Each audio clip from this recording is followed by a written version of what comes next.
বলিউড সুপারস্টারদের মতোই তাদের সন্তানরাও সবসময়ই থাকেন আলোচনায়। তাদের জীবনের ছোট বড় সবকিছুতেই সাধারণের চোখ সবসময় অনুসন্ধানী। সম্প্রতি তেমনই এক ঘটনা ঘটেছে আমির খান পুত্র জুনায়েদ খানকে নিয়ে। আমির খানের পুত্র জুনায়েদ খান বিলাসবহুল গাড়ির বদলে অটোতে চলাচল করতেই নাকি বেশি পছন্দ করেন।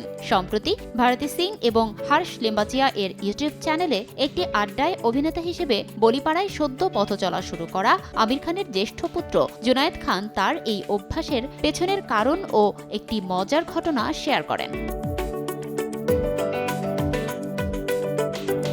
বিলাসবহুল গাড়ির বদলে অটোতে যাতায়াত করার কারণ হিসেবে আমির পুত্র বলেন, মুম্বাইয়ের মতো শহরে অটোতে চলা সবচেয়ে ভালো উপায়। গাড়ি নিলে ট্রাফিক জ্যাম হবে, পার্কিং খুঁজে পেতে সময় লাগবে। সে কারণে আমি মনে করি অটোতে চলাচল করাই একদম সঠিক সিদ্ধান্ত।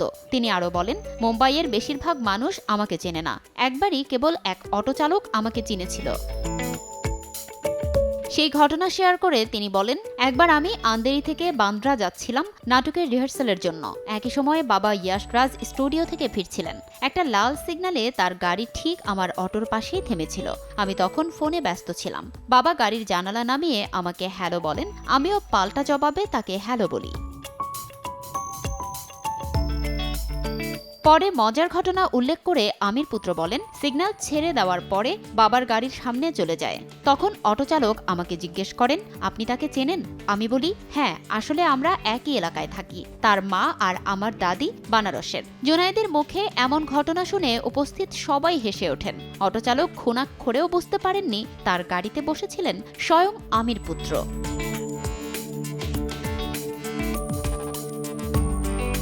গেল বছর জনপ্রিয় একটি ওটিটি প্ল্যাটফর্মে মুক্তি পেয়েছে জুনায়েদের প্রথম ছবি মহারাজ।